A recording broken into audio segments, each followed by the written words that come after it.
Good morning, guys.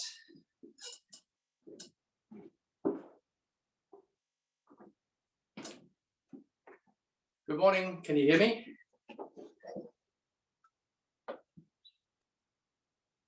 You can hear me, right? Can you hear me? Good morning, Professor. Okay, you can hear me. Good. Good morning. Today is Monday, the 5th of April. And this is LNM2. We are reviewing for the final. I have decided to do a take-home final as I did with the with the midterm. I think that went really well. So we're going to do the same for the final. I plan to sort of close this as early as I can, and then teach the lessons out. Try to, mop up a few details after the exam. Hold on a second. So that we have everything wrapped up. I think we're pretty near the end. So today, I'm going to go through what you're going to see in the final. Tomorrow, I'm going to send out a homework assignment as I'm at the office tomorrow. And that homework assignment will be very, very close to the final exam. So basically what we have to do is the following. We have to know a 5/7 chord. We have to know 5/6/5, 5/4/3, and 5/4/2. So these are basically the root position dominant 7 chord, first inversion dominant 7 chord, second inversion, and third inversion. And how to resolve them. This one here resolves 2 ways, as we know.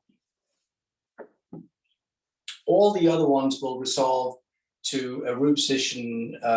Actually, this one resolves to first inversion triad, but this one here can resolve to first inversion and to root position. This one here always resolves to a 1/6 chord. This one here resolves to a 1 chord, and this one here to a 1. So 1 without any numbers after it means root position. So this one here can resolve either to 1 or to 1/6. Okay, so let's start by defining what a 1 chord is and what a 1/6 chord is. I'll let that stand for just a few seconds in case you want to either write it down or take a screenshot or whatever you want to do with that. Okay, so we'll define first what is a 1 chord, what is a 1/6 chord.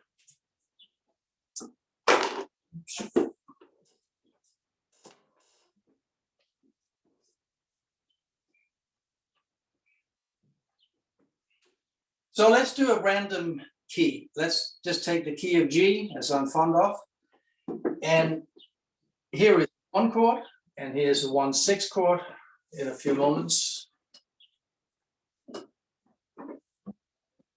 And so a 1 chord would basically be a root position triad.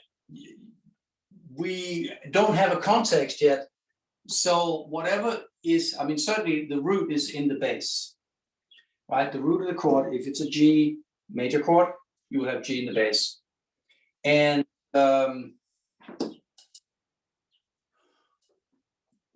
whatever you have in the 3 upper voices is determined by the context, however the voices are moving. So randomly, I'm just going to assign the chordal third, which is very, very common to have that. In a root position chord, you very, very often have the chordal third on top. Here's another root, and here's the 5th. Now, sometimes, as you will know, the 5th in the chord is not essential. Again, it depends on how the voices are moving above the bass, whether we're going to end up having a 5th in a chord or not having a 5th. It really doesn't matter all that much. Here, I'm going to turn this scenario around. So I'm going to have the B, which is the chordal third in the bass, and I'm now going to have the root on top. And everything else follows here. I'm going to double the root up here, and I'm going to have my fifth here.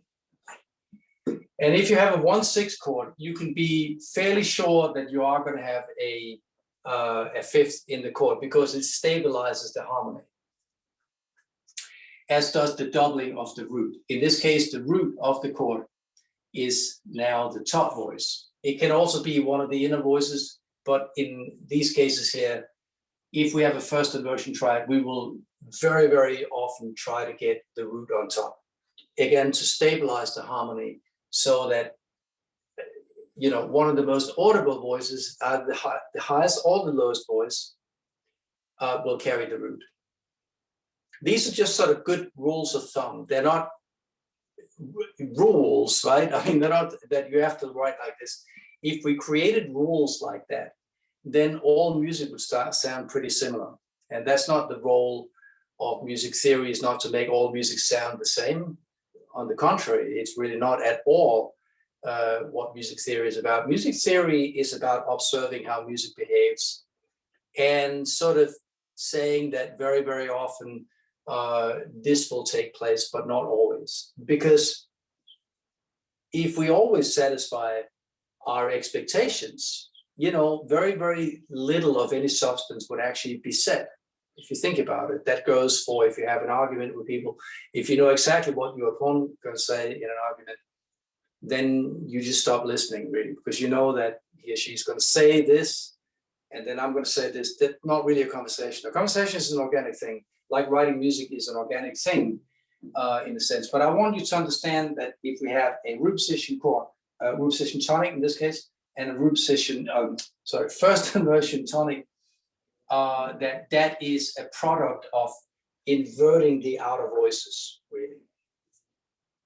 Okay, so a few words about why this one doesn't have any numbers above it.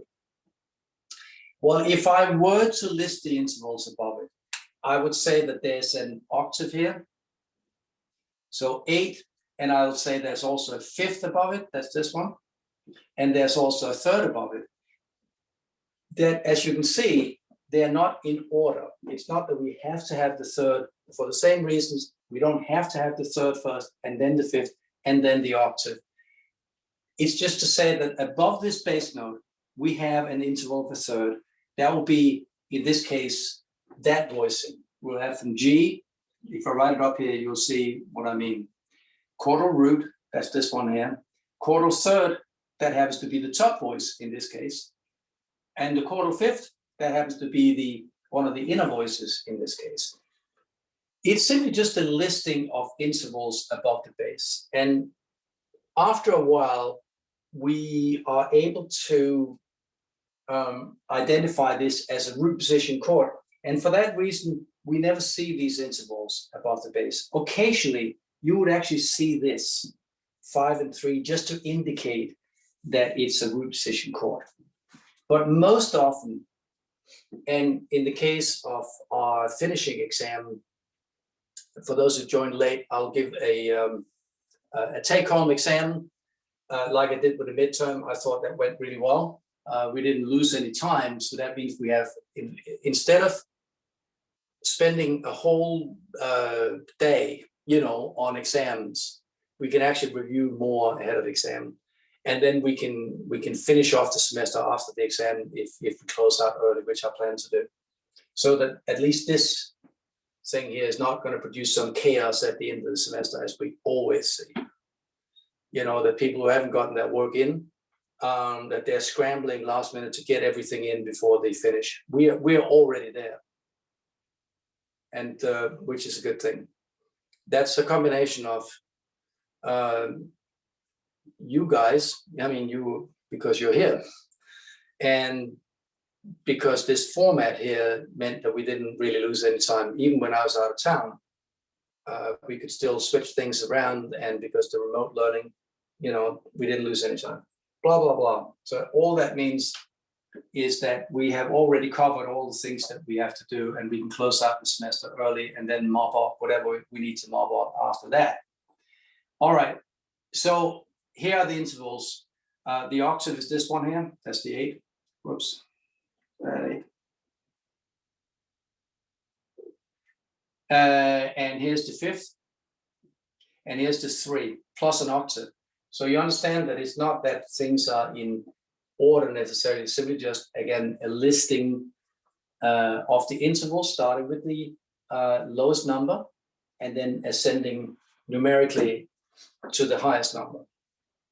This one here, you very often see like that, 6, 3, and sometimes you do see both numbers. Okay, so if I were to write this up, we can see that B is in the bass. So that if I start, actually, I'm going to start the same way here as with this chord, because we will see that if and there's a D, and then there's a G, that's this one here. So we can see that this one here is really just a first inversion chord on the root position tonic, right? We call it 1 because that's the that defines the tonic. And the 6 and the 3, well, here's the 3. That's easy to understand. And here is, if this is 3, 4, 5, 6, like that. Yeah. So that's what that means. Okay, so we've defined our tonics as either a root position tonic or it's a first inversion tonic. I like these sort of 50-50. You've got a 50% chance of doing it right. And you know that one of them, the 4-2 chord, the third inversion of the dominant 7 chord, is for sure going to go to a 1-6 chord. Very often you don't see the 3. Sometimes you do. It's a little inconsistent. I don't know, you know, but 1-6, that's what that means. First inversion tonic. The third inversion of the tonic chord, the third inversion of the dominant 7 chord is going to go to a 1-6 chord. That is a given. All the other ones usually go to root position chords, but the new dominant 7 chord, the 4-3 chord, the second inversion, can go either way, to go up or down, as we'll see today again. I'm going to stay in the key of G major. So with this, you can resolve all the dominant 7 chords to their tonics. That was the goal of the semester. We've already hit our target. We actually did that over a week ago, and now we're just reviewing that. And I'm going to start out in just one clef. The dominant 7 chord of G is based off of the 5th scale degree. So you can say G is 1, 1, 2, 3, 4, 5, and say G, A, B, C, D. And you find a D, and you're going to create a 5-7 chord on top of that. That is a major triad with a, what we call a minor 7, or occasionally called a flat 7, or a natural 7, depending on the key. But minor 7 is a common term that I would like you to adapt as well. Whatever you call that type of 7 that is a whole step away from the root of the chord, here's the root. Whole step down is the kind of 7th that we're going to be using for all of them. First inversion of this is the same chord, basically, in which we moved the root of the chord up on top. So this is the 5, 6, 5 chord. And for the same reason as we just saw with the tonic chord, sometimes we'll also see that it's called 5-6-3 or 6-5-3. There's a 3 here, there's a 5 here, and there's a 6 here. So it's simply just listing the intervals above the bass, not above the root. Keep those two clear. It's called intervals above the bass, or also known as figured bass.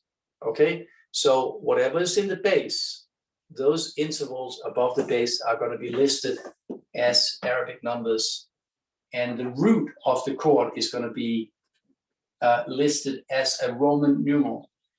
D is still the root of the chord. I'm going to color that in like this. D is still the root of the chord because the only way you can stack all these notes in thirds is on the note D. So D is still the root of the chord. If I start from here and have exactly the same notes, there'll be a 5 and 6, 4, 3. I'm going to erase this one because most often we don't see that. We just see 6, 5. And for some, by the same token, we don't, because the 6th here is the inversion of the 3. We usually don't see the 6, 4, 3, although sometimes we do. Here's a 3, here's a 4, here's a 6. 1, 2, 3. And one more than 3 is 4. Remember that these notes, you have to see, the eye has to see that they're clashing. So don't try to squeeze them in like this. Don't try to squeeze them in like this under each other. That is very confusing to the eye, and you're going to have your musicians scream at you. At least the professional ones. The other ones are just reading notes one by one. That's not really reading music as such. You know. So the eye has to see that these two notes are clashing. D is still the root of the chord because D is still the only note from which you stack all the other ones in thirds. Okay? One more time.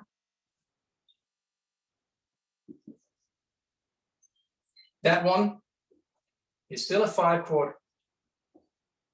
And if we were to list all the intervals, it would be 6, 4, 2. Here's a 2. Here is 2 more than 2, 2 plus 2, 4. And again, 2 plus 4, 6, 2, 4, 6. And usually we don't see the 6. Sometimes we don't even see the 4, but in this case, we're going to have a consistent that here we have to understand that there's a 7th on that chord. That has to be listed as an interval. 6 and 5 indicates first inversion, 4, 3 indicates second inversion, and 4, 2 indicates the third inversion of the dominant 7 chord. I'm going to erase this. Okay, so let's resolve these. Probably best if I now take it to 4 parts in SATB, which is the format of the take-home exam. And there's simply just going to be one example each.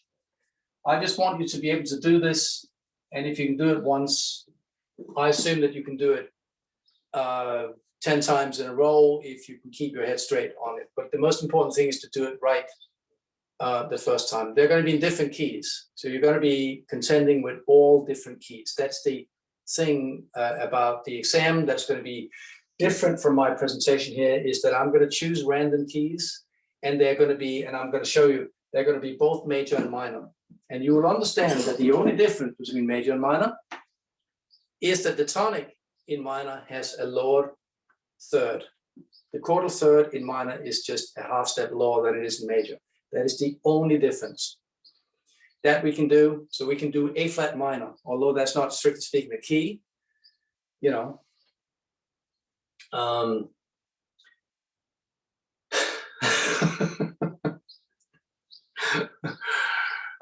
Because it would have 7 flats. It would be the same as A minor, in which all the notes have been lowered by a half step, and 7 flats is a little bit cumbersome. So therefore we have a very nice other key that has 5 sharps, which is called G sharp minor. So that's the real key. It's always reduced to its easiest possible way of reading. That's another maxim, I think, of music theory, at least the brand that I subscribe to. I know that there are some theory guys and girls out there who want to make it sound very complicated. I'm not quite sure why, but I suspect it's because they're not actually playing the music. They're sort of just talking about it. And, you know, I know I'm going to probably be in hot water with some of my colleagues, but talk is cheap. I'm sorry, but it is. You know, so we don't need to make it more complicated than it is. Our aim here is to play music better, to be able to read music, to be able to write music, to be able to turn it into a living, you know, for us. And hopefully, and if you're already doing that, turn it into a better living. And the key to that is always, I hate to say it, but it is always to be literate, to be able to read and write music and communicate with other professional musicians who can do that too. It's just a more efficient tool. So that's what we're working on. Root position.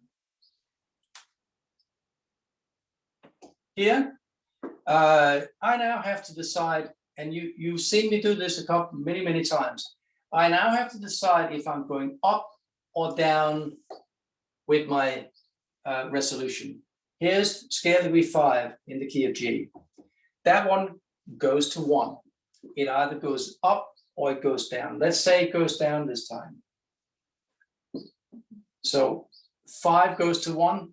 Bim, bum, bum, bum, bum, bum, bum. You know, like that. Bum, bum, bum, bum, bum, bum, bum, bum, bum, bum. You can do this, and by ear, you already know what this sounds like. The ideal is that you can hear what you're writing without actually hearing it physically. That's really difficult to learn that skill unless you have perfect pitch. And even so, it's still difficult, but you can do it better if you have perfect pitch.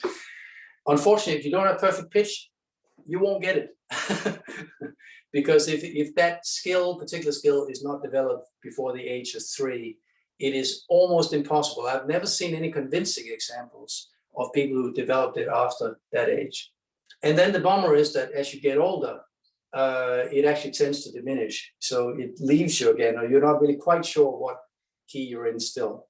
I know Dr. Sue has perfect pitch, and she's reached the age where it's not quite reliable anymore. My daughter's 18, she's had perfect pitch since around the age of 3, we found out. And she's still completely spot on. you can ask, and I sometimes do, you know, when she's in the room, if you know what note this, that, and the other is, and she's always completely spot on. So I know that her perfect pitch hasn't started to wane, but it does at some point. So if that goes down, then we find a note that goes up, and that's the leading tone. Okay, so do the outer voices first. Just simply do the outer voices. And then you fill in the details.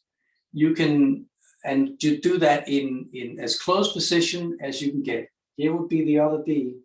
Sorry, I can't double anything in a dominant 7 chord, so I'm not going to do that. So I'm going to put the 7th here instead.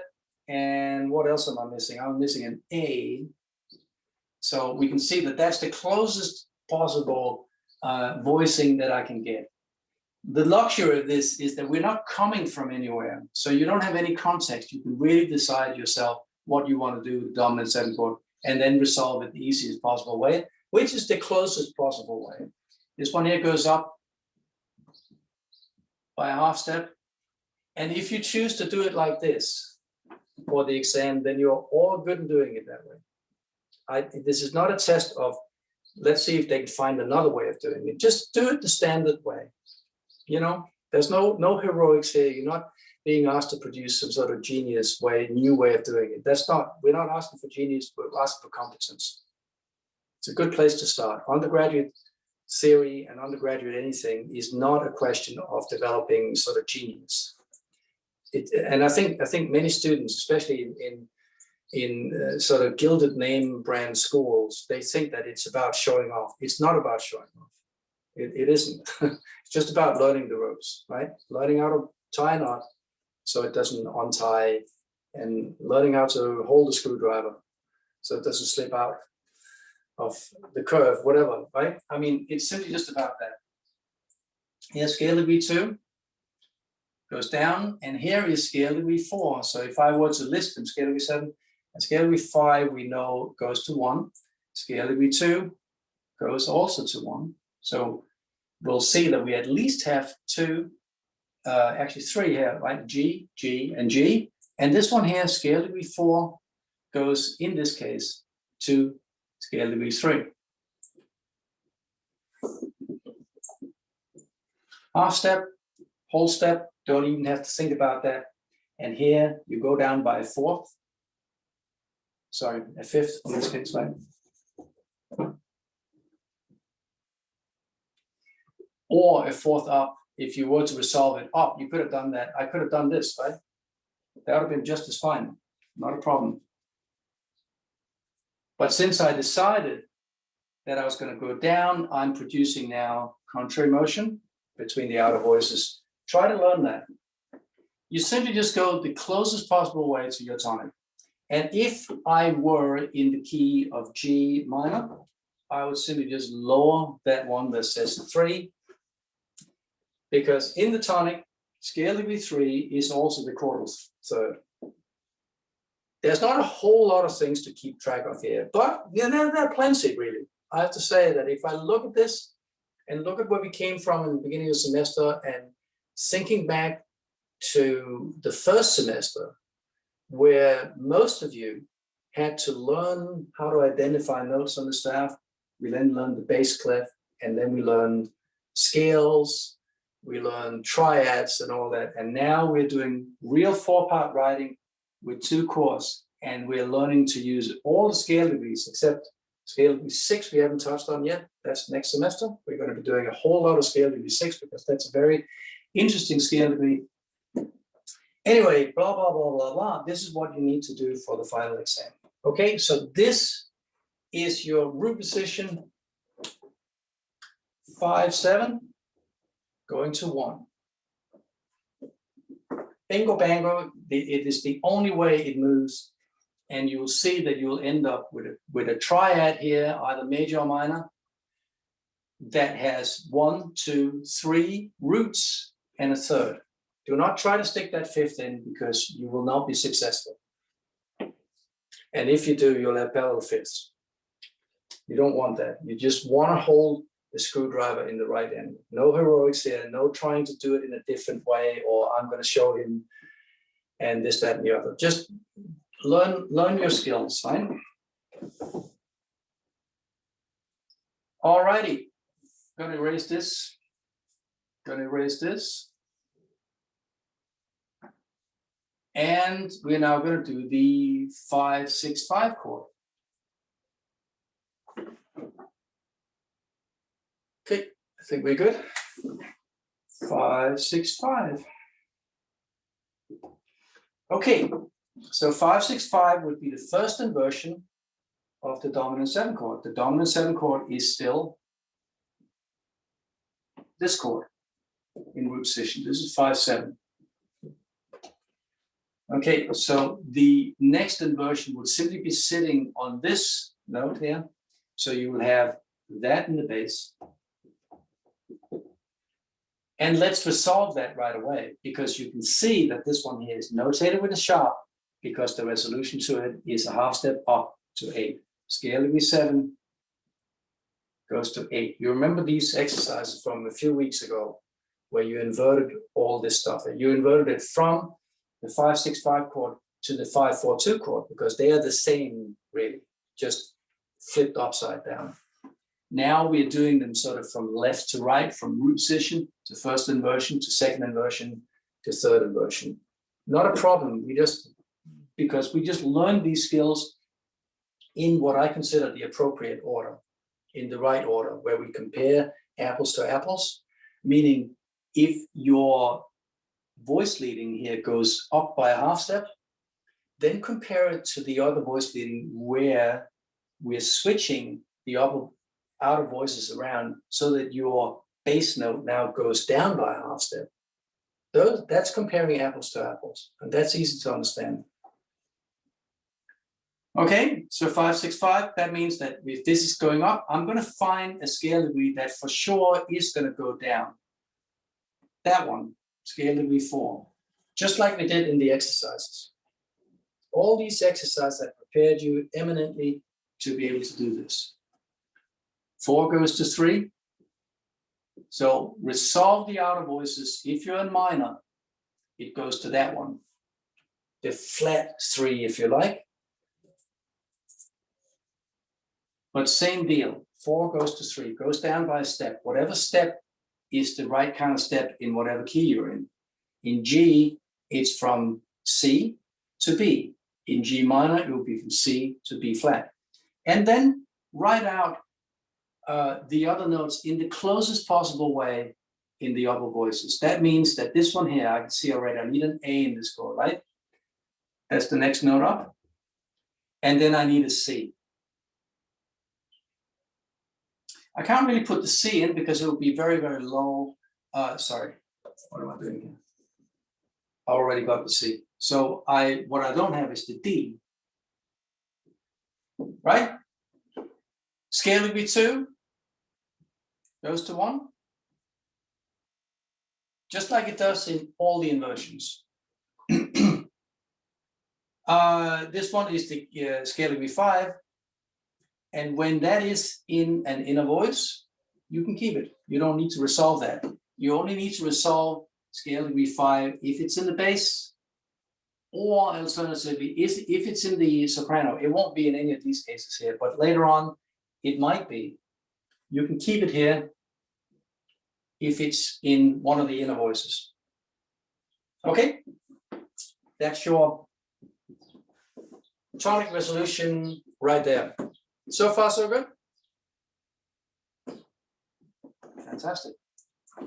That's why we can close early, because you guys are showing up all the time and you're doing the work and it's flying, you know, there's just no problem. I think you should, if you agree with me, but only if you agree with me. I don't want you to do anything you don't agree with. I think you should petition the administration to hold the option open of doing this as a live stream class, so that only one of us is commuting, namely me. I don't mind it. I mean, that's fine. But what I do mind is when people are commuting from this place and that place and spending 2.5 hours coming in and then going out of the city again and not reaching there on time, and then we have to catch up, and that's a mess. I think this is cleaner. I don't know if you agree, but I think it is. So because I'm sure that the administration is not going to listen to me, but they might listen to you because you're the ones paying for it. Yeah. Okay, I can see that. I get the thumbs up. And but I don't be surprised if they have their own ideas that let's say just generated with inside an echo chamber called the administration. That's the way it's always been, and that's the way it is in most schools anyway. Just saying. I mean, the real work, as far as I'm concerned, takes place between you guys and me. I'm just here to sort of steer the energy in the right direction. You're doing the work, right? But I think altogether it is more efficient if only one person within that group is commuting. Because I think, you know, a live stream class, that also makes it flexible for me, right? Because I can be here, I could be in the city, I can be at home, or anywhere else, you know, as long as I check in and do my work. Anyway, that's just my opinion. This one here is the second inversion. Bingo bango, I got a lot of thumbs up, so I know you can do this. It's perfect. We're rolling along really well. Next inversion, 5, 4, 3. That one can go 2 ways. So we have to identify, what does that mean? So now it's sitting on this one. I'm gonna, well, I can just put it here, because then I don't need to reach down so far. And I'm going to determine whether it goes up or down, right? Let's say it goes down. Let's say it goes to 1 in root position. That means it ends on a G chord with G in the bass. Then, if that goes this way, I'm going to find a note that goes the opposite way. And let me, just to create some space, I'm going to put it here and put it here. I could also put it down here. That's perfectly fine. But now we are sort of really hitting against the bottom, you can see. So I, you know, and now I'm going to, let's say I'm going to try to cross out the notes that I've already used. And you can do this too. And I recommend that you do it because it keeps your head really, really straight in this. Contrary motion between the outer voices, ideal, very, very good. Okay, what notes do I not have? I don't have the C and I don't have the D. So I can now choose. If I choose the D, I know that this is scale of B5, and I know that that's in an inner voice, so I can keep it. Bingo, not a problem there. And then I can choose my C here, which is scale of B4. Oops. And we know that that could go to this one if you're in G major, or this one if you're in G minor.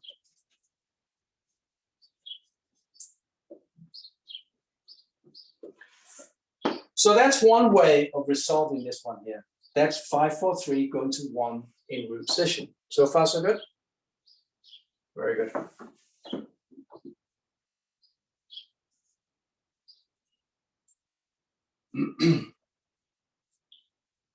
Let me erase these guys. They're the same, obviously. But now I'm going to do something different. I'm going to have my scale to be 2 go to scale to be 3. Why can it do that? Well, because if I have a G major scale, as you can see, and I only need to write up the 3 notes here. Here's scale degree 2. That's the one we have in the bass. That's A, right? I'm just writing it in that clef. Scale degree 2 sits a whole step away from 3 in the major mode, not in the minor mode, but it works the same way. And it says it sits a whole step away from 1. So therefore, it doesn't have any clear tendencies. So therefore, you can use it both as a closing chord. I think we did this in one of the classes before. I can have my root position. I can close it very elegantly there, right? Or I can,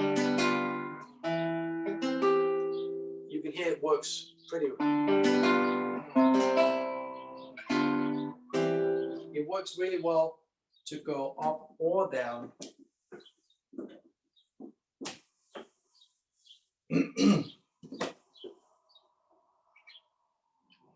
And there's a few things that are slightly different in that case. Then the most important thing to understand is that the architecture is the most important thing to bear in mind. In other words, when you're reading music, read direction first, because your ear is most often going to take you to the right place if you read the note as going up or down, either conjunct, meaning stepwise, or skipping, right? If it skips, your ear, if it's developed correctly, will very often take you to the right note. So your ear is still the most important tool you have for understanding music, whether you read it or whether you invent it by ear, so to speak. The ear is the key. Okay, so here my bass is going up. So I'm now going to find a note that for sure is going down and put it, let me just do this. And put it up here.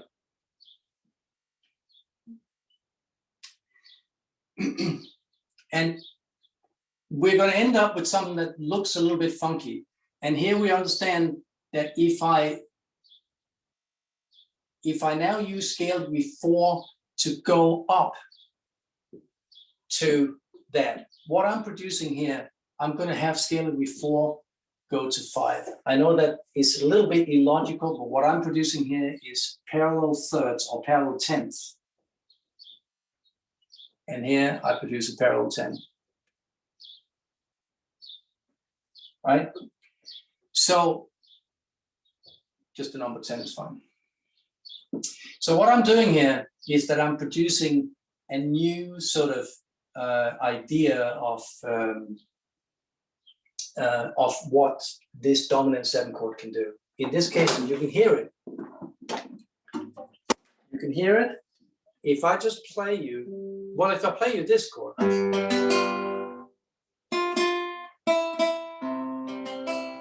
can hear that that clearly goes down. But if I do, and if I that sounds very natural, doesn't it?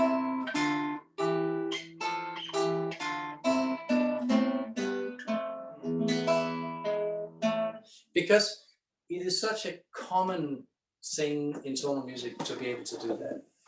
And therefore, the goal of this phrase here is to produce parallel thirds or parallel tenths in this case.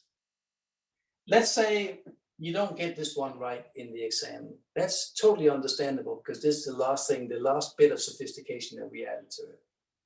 That's not going to sink you, right? Do you understand? It's not going to sink you, but just think of this one here as being the parallel 10 sort of model. Here, I'm going to put A's here. So I'm going to put my, so what else do I not have? I have, okay, these were from the previous example. I'm just going to fill these in again and say, okay, what do I have? I've used my C and I've used my A. I'm going to have a D and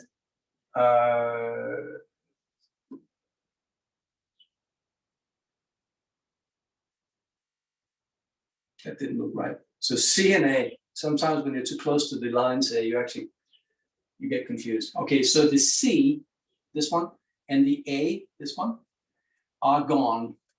What I need here is an F sharp somewhere and a D. Well, D would be all the way down here, and F sharp, I can't really get that in. So that sort of writes itself in a way that this one here would be F sharp, right? And this, I know, looks like parallel fifths, right?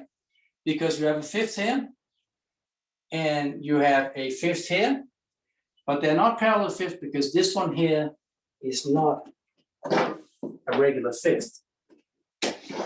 It's a fifth that's too short, so it sounds like this. But if I'd had a straight fifth, these are parallel fifths, right? But this is not. Because this one is a tritone, right?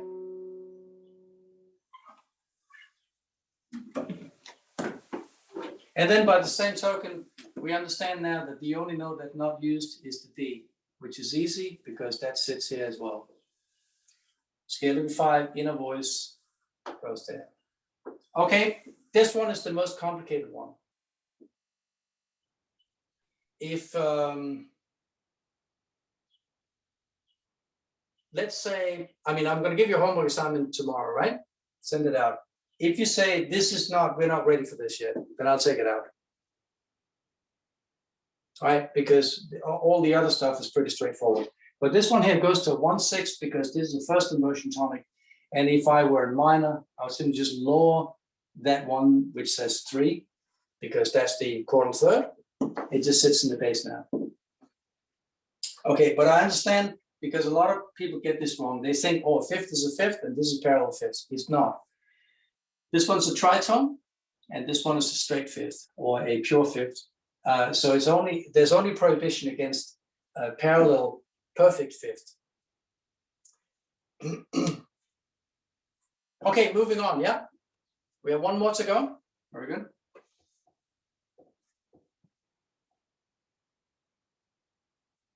Let's say this one here is for extra credit then. I think in the exam, if you can nail all the other ones, then we're sitting very, very pretty. Actually, we're better than most years. I mean, some years we have a small class with sort of students who are eminently well prepared, etc. Then we can move fast really, really quickly. Sometimes we don't. I mean, all classes are good in various ways, and not so good in various other ways. But I think let's just say that we can do this for extra credit. That means it's not a necessity, but you can score some extra point if you want to do that. Let's say that that's the way it works, because I do want to include it actually. Okay, so the last one sits now on the C in the bass. I'm going to put it here.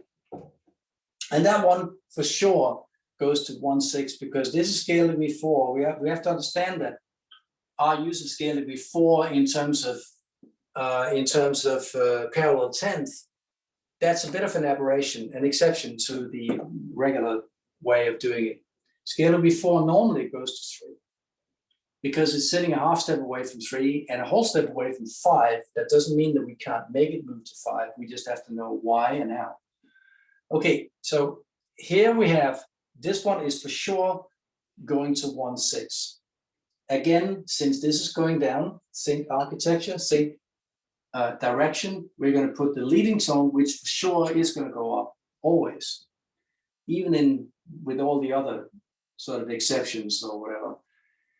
The leading tone, as you saw, the F sharp, still in the example we just had, does go to 8th. That is a given.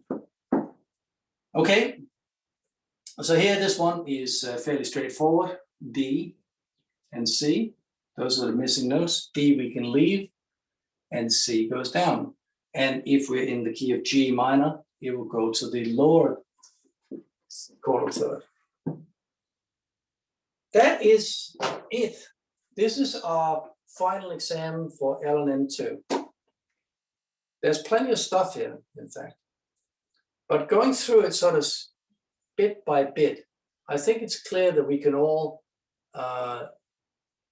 understand most of these things. Any questions so far? Anything that you would like me to go over again?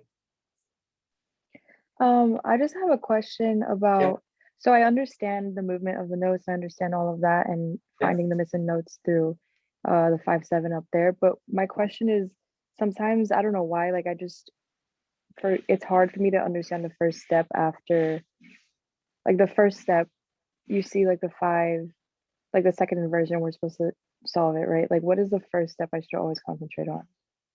You mean the first inversion? Yeah, like whenever you're inverting from any, whether it's the first or second, Okay. what is the first step? So the first inversion, I'm actually going to write down the outer voices for some of these examples in the test, right?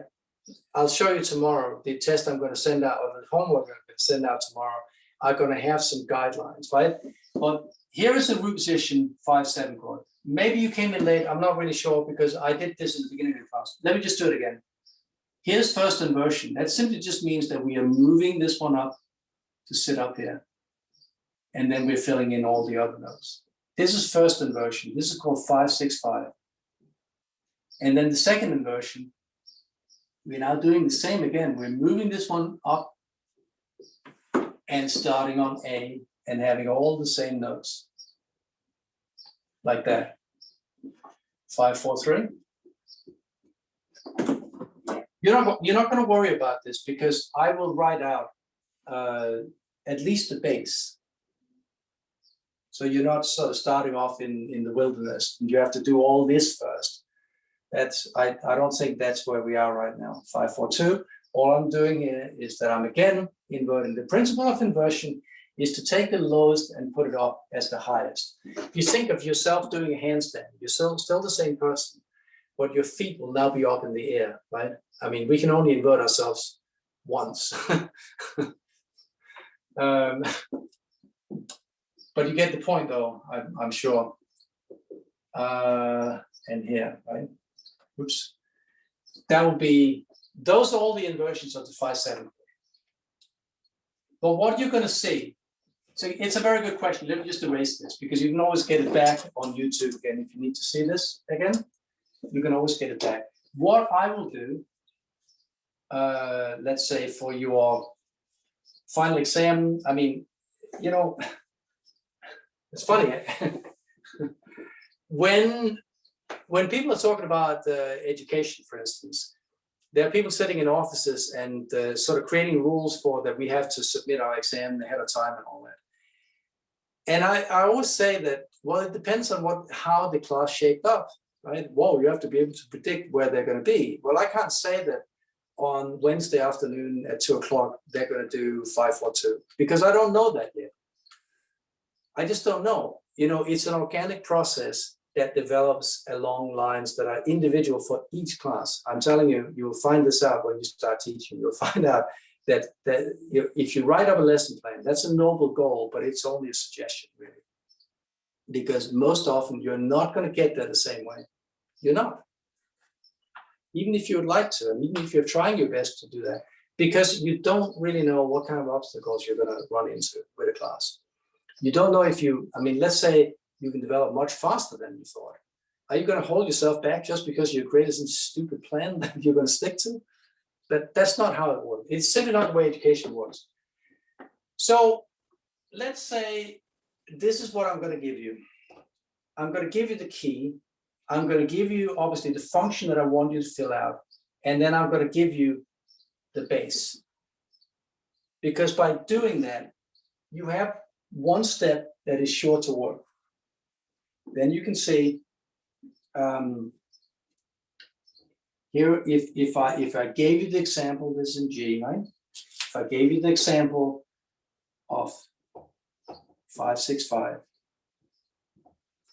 then you would know that this one here is going to 8, and I'm going to resolve that so that you have that as a starting point. Now, with that in mind, you can see that this is going up. You will now create a scenario by which the other outer voice is going to go down. What I don't want you to do is to start stacking from the basic. Do not start stacking, because the connection is not going to work. I can tell you that right away. I know that 99.9% of all undergraduate courses do that exactly. They start stacking up the chord and then they sort of connect it the best way that they can sort of find loose ends to connect. It doesn't work like that. If the bass is already given, go to the other outer voice and then fill in the inner voices. Does that answer your question? Who's that? That was Lauren. Lauren, does that? Kind of. I guess my question was, so I understand all the inversions. What I meant to say is, like, when we're doing the voice exchange, what is the rule of thumb for like building up those voices? But I guess you just answered that. I think I did, because remember that right now, the operative word here, voice exchange, we're not doing voice exchange right now. That's only when we're comparing the 6/5 to the 4/2, for instance, right? Now we're just doing them in a straight linear line, like most courses would have you do that. They will start with the root position chord, which is the aberration, meaning the exception. It doesn't resolve the regular way, and the bass is leaping by either fourth up or fifth down. So that, as a model in my book, that rules it out right there, because that's the only exception, and it resolves to an incomplete tonic. For all those reasons, that's not a good place to start. So we started with the 5/6/5 chord, and then we compared it to the 5/4/2 chord, because they are identical except that one is switched upside down compared to the other. You see? So as a learning model, it's better to start with the 5, in my opinion, 5/6/5, learn its opposite, so to speak. Now what we're doing is that we're going in a straight line like we would have done in a regular college course, starting with the root position 5 chord, then going to 5/6/5, then going to 5/4/3, and then going to 5/4/2. So there's no sort of direct correlation between this one and its opposite, because these are the two only ones that are mirror images of one another. You see, if we're doing it in a straight line, it's sort of implied that there's no mirror image of the other. I mean, there's no mirror image of the root position dominant 7 chord. It is just what it is, and it does certain things. Likewise with the 5/4/3 chord, it doesn't have a mirror opposite. But if you can learn two things by the same token, if you can learn the 5/6/5 chord and the 5/4/2 chord with the same understanding, which you can, then you have a double whammy, right? I mean, you got a 2 in one kind of situation. I'm going to grab that, but that's just for learning how to get around it. And then the two other ones that we learned was the 5/4/3 and the root position dominant 7 chord. You see that? Yes. Cool. So, but I think having a little bit of extra time before the end of the semester, and then being able to clean up a few things that we need to clean up, gives people some extra credit options if they bungle this one here. I think that's probably not a bad place to be. So we have plenty of time. We can close out the semester. It's been an unusual semester. I think also what made it unusual was the fact that we all expected or hoped, I think, that after a year of 2020, and everyone said at the turn of into the new year 21 that, the old year sucked and COVID and whatever. And we had hoped, I think, that this was going to be over just because we call it 21 now. And that just hasn't been so. And if you want to know my honest opinion, I don't think so either for the fall. That's just on me. I know the administration has sent out big announcements, sort of big edicts that we're going to be back in the classroom. Well, let's see if we are. I know that Europe has just closed down, or certain countries in Europe have just closed down for a third time straight. Because people can't apparently, it's too much to wear a mask.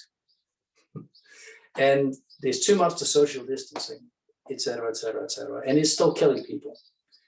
And it's still doing all sorts of weird things to people who may not necessarily die from this, but we have friends who had 4 kids. They all had it in the family, both the mother, the father, and their 4 kids.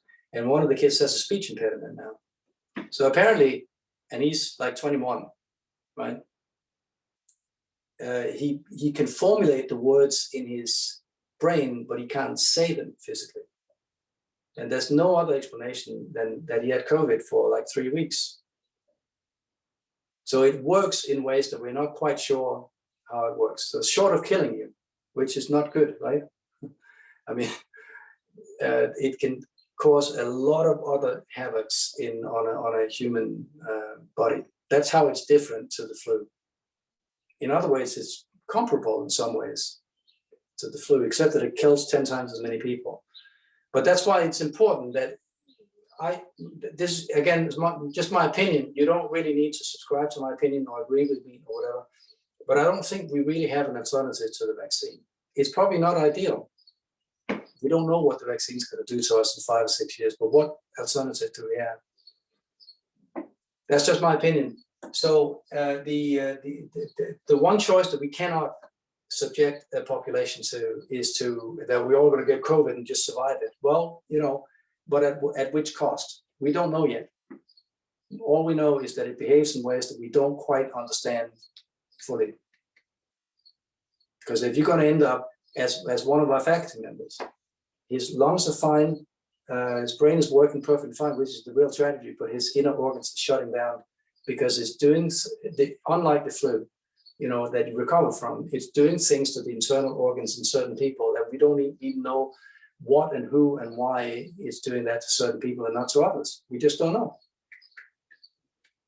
So I very much, personally, just between you and me, I doubt that we're going to be in person in the fall. I just don't know yet. And I think if people are saying that, I think they don't know what September is going to bring yet. We don't know what the summer is going to be like. All I know is that I think we are well on track to finish this course out. It's been a real, true pleasure to teach you guys, and we're going to continue until the end of the semester, but just closing out a little bit early so that we know where we stand. Most of you got very good results in the midterms, so I have no doubt that if you've done your regular work, you're going to fly through this one too. All right. Homework assignment tomorrow. It's going to look like this. I'm going to give you not the upper voice, but the base is going to be given, and the function and the key and whatnot. It's going to be all sorts of weird keys. This happens to be G, right? But let's say it was in A. Let's say it's at A minor here. That meant I'll put a G sharp here, either in this register or down here. Doesn't really matter. And you're going to resolve that to an A. And if it's minor, you know that your third in that triad or just below it. Let's say, you'll see tomorrow. Let's say it's a 5-4-2, and I was in the key of B flat. Say, let's say B flat minor. Just that's a very difficult key. Well, it's still scale degree 2 in the bass, and it's still going to go to scale degree 1.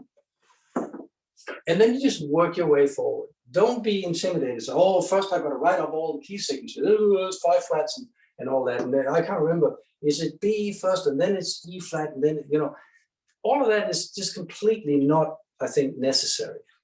As far as I'm concerned, they're just very, very confusing to students. They have to do all this, you know, nuts and bolty stuff and all that. Instead of just saying, scale of 2 goes to 1. And when it doesn't go to 1, it goes to 3. And I'm going to indicate that, right? Because I'm going to write out that bass. And if it goes up, well, you're going to have a top voice that goes down. Easy. Okay, start by saying to yourself, I can do it. If that schmuck on TV, meaning me, if he can do it, then I can do it. There you go. All right, so, and truly, if I can do it, you can do it. You all finished high school. I'm probably the only one in the room who didn't finish high school, you know. So if I can do it, you can do it. All right. See you. I'm going to communicate tomorrow and see you next Monday. God bless, Professor. Thank you, Professor. See you later. Bye.